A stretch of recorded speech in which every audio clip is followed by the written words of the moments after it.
Thank you, Mr. Chairman. Dr. Calvin, one of the things that our committee's been focused on is the growing concern about orbital debris. Is there a threat posed to the Landsat program by growing amounts of orbital debris?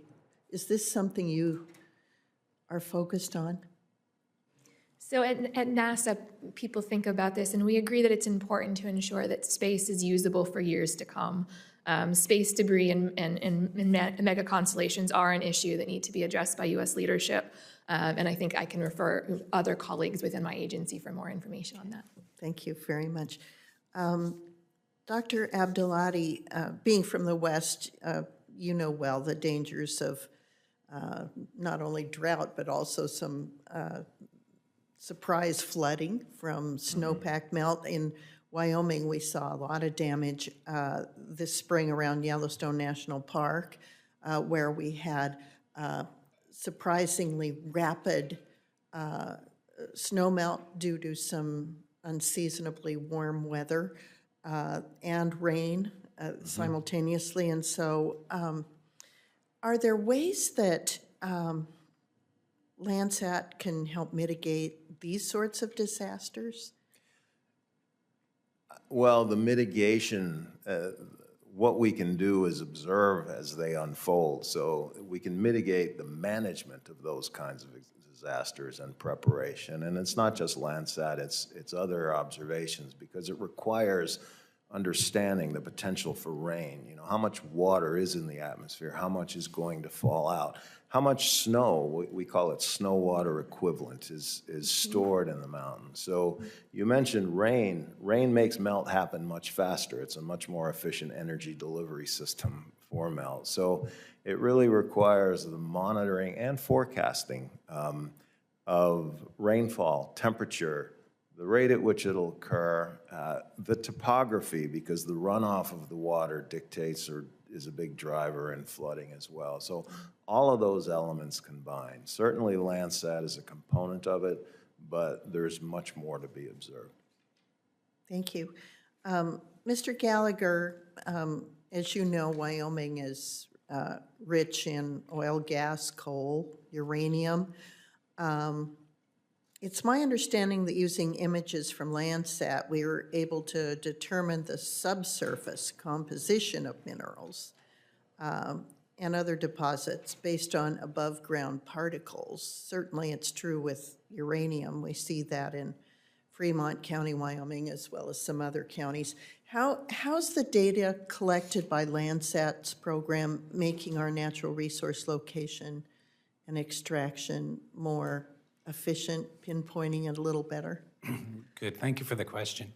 So yes, it's true that the superficial geology, if you know the superficial geology, then it can tell you whether or not it's complementary for minerals and oil and gas. Landsat has some spectral bands that provide some certain information about the surface. More broadly at USGS, we have other sensors that can do that as well. So in my mission area, I partner with the Energy and Minerals mission area on a project we call Earth MRI. So we're flying airborne instrumentation that is electromagnetic data that lets us see us into the subsurface for the identification of critical minerals. So I just cite that as an example. There, as my colleague said, there are really multiple sensors that give you that kind of information both on the surface and subsurface, and Landsat has a role. Thank you. Dr. Voles, are you still there? Can you hear me?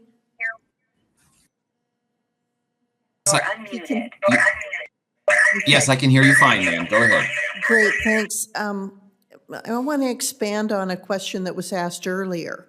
Are there data sets that can be used to help us combat wildfires in real time? As Chairman Hickenlooper stated, you know, if we can catch them early enough, we can really contain the damage. And I'm curious about whether data sets can be used in that way. what Dr. Abdullahi just said a few minutes ago. Sorry. Yeah, we're getting a lot of feedback. Sorry, I'm say yes. Okay, good. You answered my question, and yes, and then you referenced Dr. Abdullah's name. So I wonder if I might turn to him to elucidate a little bit. Yeah, I'm sorry. Can you restate? You're asking if there are data sets that Yeah, can be that used? can help us identify in real time wildfire potential or. Oh, certainly. You know, and in fact, I personally, my neighborhood was destroyed by the Marshall Fire in Colorado. We lost 1,100 homes. Mine was not one of them. There was a lot of smoke damage. But personally, as we were evacuating, I with my daughter and my coughing dog,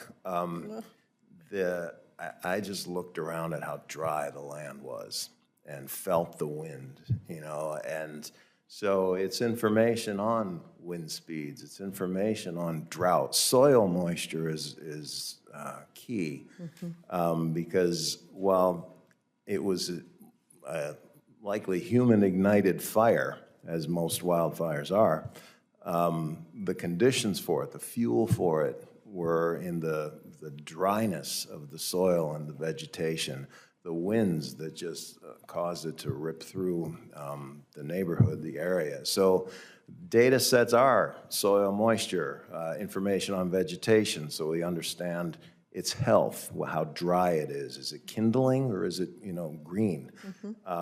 Winds, precipitation, and all of these can be derived from, not solely or exclusively, but from satellite observations, as some of which were mentioned here. Landsat is a great element of that system, but there are also things like forecasting winds and understanding soil moisture and other data sets. So yes, it's an integration of capability. Thank you. And can I ask one more quick question? Do I have time for that? Mr. Jablonski, is there a way the private sector can work with the public sector's data sets and information to provide even more information? Thank you, Senator. Absolutely. For example, on a private sector satellite, WorldView 3, we have over 20 multispectral bands, including shortwave infrared sensors. And those shortwave infrared sensors can actually see through the smoke to determine the boundaries of a wildfire, where the hot spots are, and help the teams on the ground best determine. It can also tell you when you think you've got a fire out, where you still have localized hot spots that you might need to take care of or work on. And then Maxar and other commercial companies have weather desk type abilities. So for example, our weather prediction capabilities are used commercially, but can also be used by governments to determine crop health, to figure out economic indicators and in areas like this, think about what a propagation pattern might look like in a localized area. Thank you, panel. Really appreciate your testimony.